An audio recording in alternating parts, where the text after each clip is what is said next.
everybody. Thank you so much for joining my YouTube channel. For those who don't know me, my name is Monty and I'm the beautiful owner of Yonicque LLC. And today we will be talking about how to create a Shopify website. I have a bunch of things to cover with you guys, so I want to get right into that. But before we jump into that, I want to say ensemble that I am wearing today is called Yonicque Baddie. It is an activewear two-piece set. This is new and available on our website. Please like, share, and subscribe. Don't hide, okay? I'm very excited about everyone who has subscribed over the previous month, and I want to thank everyone for liking, commenting, and sharing our posts. We appreciate every ounce of support that you guys provide. Okay, so the first thing we want to get into is the home page of the website. So pretty much your home page will is basically like opening the front room to your website or your store or your storefront. So the first thing you want to have usually on the home page is you want to have your About Us feature. You want to have your sale. If you have a promo on our homepage, we show our staple deal that we have very often, which is the jogger deal, where you buy one and you get one $10 off. You want to showcase the announcement bar, where you can show your announcements, whether you're offering free shipping or you have a promo, or you want them to just sign up for email or text message list. Speaking of that, you also want to have your teaser for that as well. These are really good, important things to do, because when someone clicks on your website, like for example, ours, www.yonicque.com, that's spelled YONICQUE. When someone clicks on our website, they look at everything that's there. You know, that's the first thing. It's the first introduction of who we are. That's why I said as heavily as you can, you know, have somewhere where you want to welcome them. You want to have your About Us page, and you want to have a quick click-through rate as well for your collection features. So that includes new arrivals, your best sellers, and also your sets, and if you have anything on sale. Never negate sale. Don't think that everyone is in the budget of, you know, not needing a sale. Not everyone needs the sale, but it's good to have it there, or clearance rack, whichever you see best fit. You can also add the it's called the Last Chance feature collection if you like, below the best sellers, just in case someone wants something quick or grab, you know, or restocks. Some people do restocks as well. With our brand, we don't do restocks. We invest it and then that's it, no more restocks. So that's just one of the things that you want to have. And then for your product page, that is a very significant page that you want to have as well, because the product page shows pretty much everything. It's the home page of that product. You want to list, of course, the photos. So for those who have an online boutique, it is very imperative that you show at least 5 to 10 photos, especially on Google if you want that high rating. Don't stick with one photo. Don't stick with one photo with a collage of 3. That is an absolute no-no. And as a matter of fact, collages aren't even allowed on the Google marketplace. You can't even showcase that. So you want to have at least 5 to 10 photos, and also a video on your product page. For the ensemble I'm wearing today, this is called Yanni Bomb. So we're going to use this outfit as an example. So we have probably about 11 to 15 photos for this one product, and you can mix and match it. Be creative. Like, you don't have to just stick with just the video and just maybe 5 like front and back and then side to side. Like, you know, get creative. Do, you know, you can do a lifestyle photo, you can do a photo of black and white, you can do the video, and then you can also do like a selfie photo or one with a filter on. However you see fit, get creative. Is your brand. So that's one of the things you want to do. And then right underneath your product photos or videos, you want to have the size, and you also want to include the color. This is a big no-no. I see it often with a lot of websites.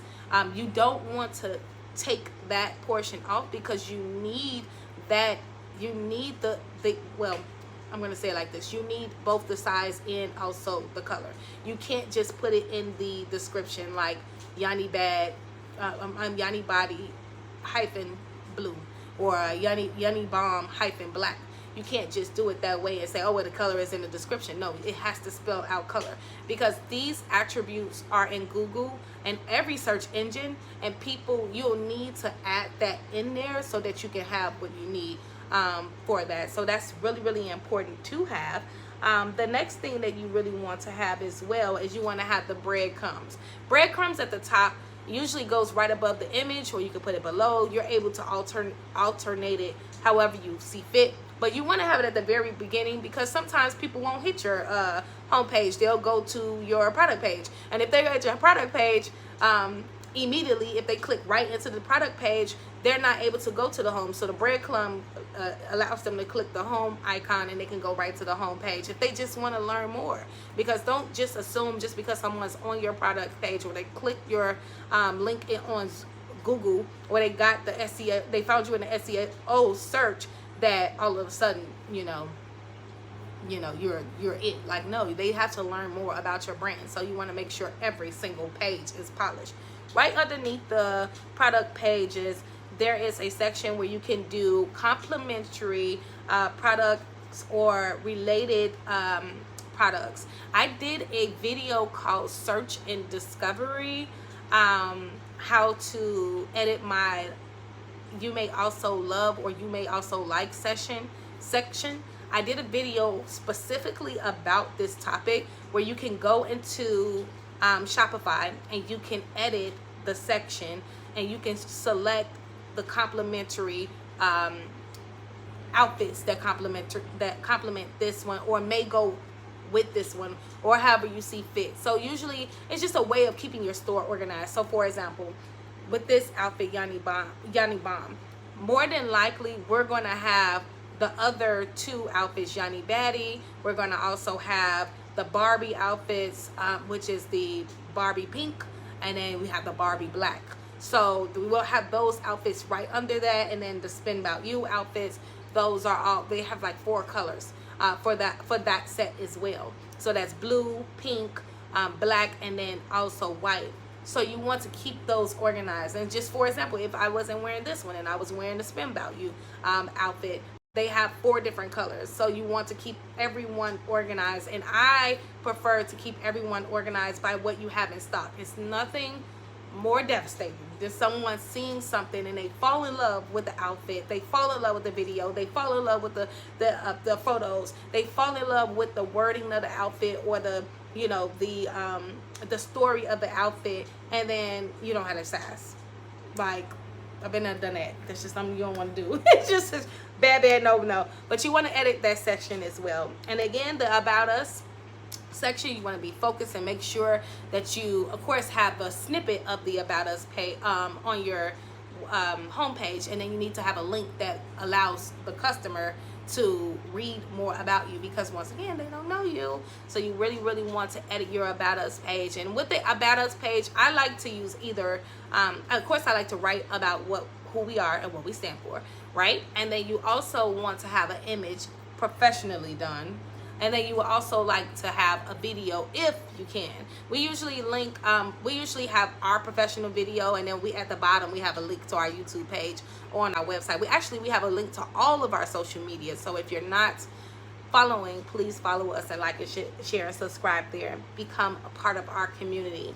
And then the next thing you want to do is have a frequently asked questions section. You can list this right under your product page if you like. Yeah, you can list it right under your product page, or you can create a section there in the product page if you like. You don't have to. But if you don't want to do that, you can create a whole separate page. I personally believe that this is extremely important, because when you run Google Ads, They ask for those type of pages. Do you have a About Us page? Do you have a Frequently Asked Questions page? Do you have a Size Guys page? Which will cover that as much as possible as well. But those links are, they call them site links, and those links are very, very, very key and very, very important for the success of your campaign if you are running ads. And then you just want to have it anyway, because some people don't like, some people may be introverts. They don't want to automatically go to your chat section and ask, you know, does this run small? They may want to just read up on it and get an instant answer, which is what that is. So you want to have that and organize it as much as possible to your liking. The next page you want to have on your website, of course, is the Contact Us page. This page is very pivotal to your success, because first thing that people usually want to know, especially if you're in Chicago and you're posting in the Facebook groups, which is what we do very, very often, is they want to know, where are you located? Are you south? Are you west? Are you in the suburbs? They want to know where you're at. And then they also want to know not only where are you, but they also want to know how long do you open on Sundays? You know, they also want to know, if is there a contact phone number? Can I speak to a human? You know, and besides that, is there an email? So I prefer, for everyone that's making a website, also make a professional domain for your website. You don't want to have Yonicque.myshopify.com and then give that to your customers. No, that's not a good look. You want to have www.yonicque.com, and you buy your domains from GoDaddy.com if you are looking for one. And then you also want to have a professional email. You don't want your email to be Yonicque@gmail.com or Yonicque@yahoo.com. It's nothing, there's nothing bad about having it, but you want that polished professional look. So you want to go to GoDaddy.com. And this is not sponsored in any way, shape, or form, but this is where I bought my domains from and my email domains from. That's why I'm giving it to you. Free sauce. But you want to go to Yonicque. You want people to go to info@yonicque.com. Okay, and it's they have a price package there, and you can select it there. So you want to have that on your contact page. You also really, really, really, really want to invest into a suite. I prefer, this is just from experience, I prefer either a P.O. box from the post office or a suite from the UPS business store. They have suite mailboxes where that you can use those, and you can pay in advance for them. You can speak to the store owners if they're running a chain. You speak to the store owners, and then you can get a deal sometimes on that. So that is a really, really good thing to have too, because you want your customers to see a professional, polished suite. I prefer a suite because they give you an address and then a suite number. So and then they tell you the city. And it's much more polished to me than P.O. Box 108 at this. You know, it just looks better. It looks better. If you can afford it, I definitely would say invest in one from UPS. Okay, the UPS store. The next pivotal thing that you want to have on every page that you can, where you believe your customer is going to click on or go back to, is the recently viewed option. The recently viewed option I've seen on many suppliers' website. They have been on mainly the product page, or maybe sometimes on the cart page. I believe that you should put the recently viewed featured collection section on every page. So the home page, the cart page, the 404 page, every single page needs that that link or that collection featured there. And always pray over your business, because you just never know who's watching. All right, and then the next thing you want to do is, of course, have your testimonials. Testimonials are just like recently reviewed. You want to have that everywhere as well, in appropriate spaces like the product page, the home page, the 404 page, the collection page. You want to have it all where eyes can see, because you got to remember, these people are coming. It's like coming to your house. Like, they don't know you, know. So just imagine somebody come in to your house. They don't know you for the first time. They're like, oh, it's okay, come in, just sit down, have a seat. If you're friendly like that, or they see other customers speaking about how friendly you were or how professional you were, no matter what the timestamp is, they're gonna feel a little bit more ease. Like, oh, I'm not the first person that's been here. I'm not the first, interaction. Other people have spent good money here. Okay, I feel comfortable. So you want to have those testimonials everywhere. And then also, your testimonials need to make it very clear that this is a verified review. You don't just want to say review, or recent review. Like, no, you want to have verified review. If you don't have verified review, you want to have something that says verified buyer. You want to really showcase that people really were comfortable and trusted your brand with their dollar. Okay. The next thing you want to have is an organized menu. So when I go shopping, this is just me. When I go shopping, I'm very specific. And you have to think about your customers that's coming in. If it's their birthday, more than likely, they know exactly what color they want to wear or something of that sort. So I have our website literally broken down by menu and sub-menu. And I believe that this is very, very, very important, because you want everything on your website to be so easy for the customers to navigate to that it shocks them. So if I'm coming here, I need a size medium in a red outfit, they should be able to find that. If it's my birthday, I need birthday outfits in a size large, they should be able to find that quickly, like within 3 seconds. When you collaborate, when everything is just in a menu where it just says, small, I'm sorry, not small, when it just says like new arrivals, tracksuit deal, and it also says like dresses, that's very, very general to a customer that may be very specific. And those very specific customers are usually the customers that you can monetize off of instantly, because the quicker they find what they need, the quicker they check out. So you want to make sure that your menu is extremely organized. We also want to have a good cart drawer. So one of the things that I learned recently is that when you navigate a customer from add to cart to another page, there's a psychological difference that causes them to forget what they were doing. So you want to keep them on that same page. So you want them to add to cart, but you want this cart drawer to open so that they can stay on their same page and keep their same train of thought, and to just have that frictionless, transaction, or add to that seamless add to the cart experience. That's what you want to have for them.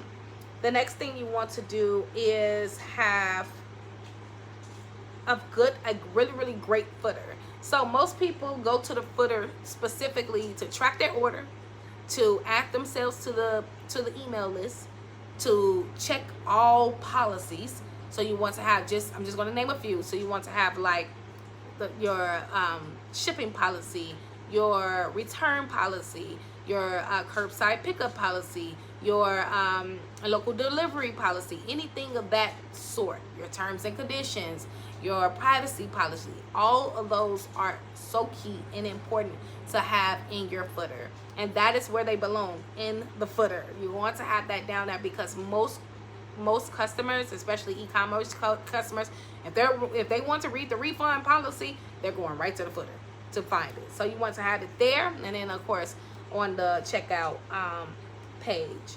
So it's very, very important to have that.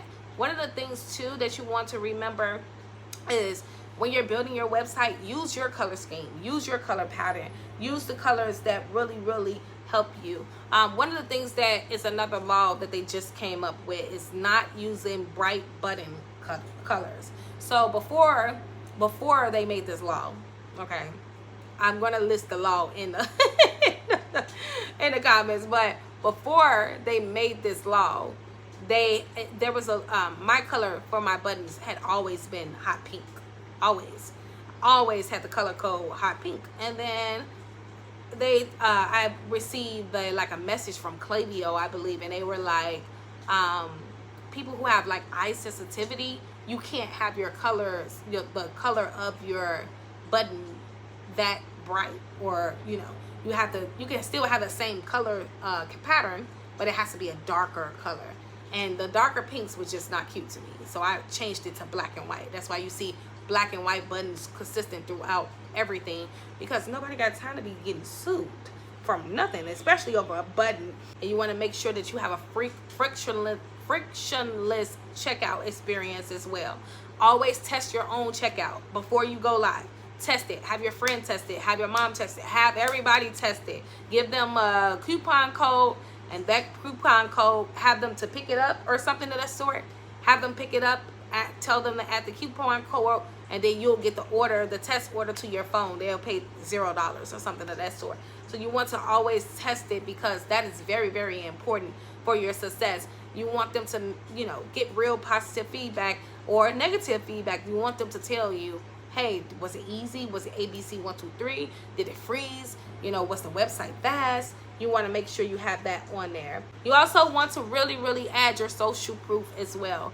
Do not create the website without adding your Instagram page, or, a carousel of your, people who have worn your outfits, or customers that have worn your outfits, or just having that Instagram presence or your Facebook page. You want to make sure that you have that, because that is so good for marketing. People come to the website, they want to see who else bought from here, who else wearing this, and you don't negate because because Ari not wearing it, or because Jada is not wearing it, or somebody that's a celebrity or influencer is not wearing it, that this doesn't matter. No, you still matter. The girl up the street that do hair, that one outfit, or that bought your outfit, she still matter. The woman who bought the outfit because she bought it for her sister, and her sister took the picture and took it for you and left a video review, or she was in the club throwing it up and shaking it, those videos still matter. And don't be afraid to ask the customer, because I've had a lot of times that people buy from me through social media, and then I'll see the outfit on their story, and it's like, just, hey, this is cute, can you send that to me? If you see that, and then post it on your page, post it on your social media accounts, tag them, ask, get their consent, of course, but ask them, because that's very, very important, and that's your work. Those are the clothes you invested in. That is the time that you put in. Those are the pieces that you sourced. Those are more than likely the outfits that you modeled, that they believed in. So they're usually, girls like attention, so they're like, yeah, I put it on there, tag me. So you add them in the story, you put it on your website. Now you have credibility. Now you have somebody. Now you have a walking billboard, advertising for you, and you didn't have to pay for it. Once you have everything reviewed and you are looking at everything, and there's no copyright images, use your own images. You don't want to come out the gate getting sued. You have your images, you have your the tone of your website is what you want it to be for your customers and your market, your targeted audience that you're marketing. Now it's time to launch. I still 100% believe that you guys should take the time to have someone to review your website. Use my friend Grammarly, or Google Gemini, or ChatGPT, whichever you want, to proofread what you have posted, and to look at your images too. Sometimes you can upload the image and say, does this image meet the pixel quality for the standard, boutique owners or boutique websites, and they'll let you know. So that was everything that I have in a nutshell. If you have any questions, please comment, like, and subscribe. Don't hide, and I appreciate you guys watching our video. Until next time, thank you so much.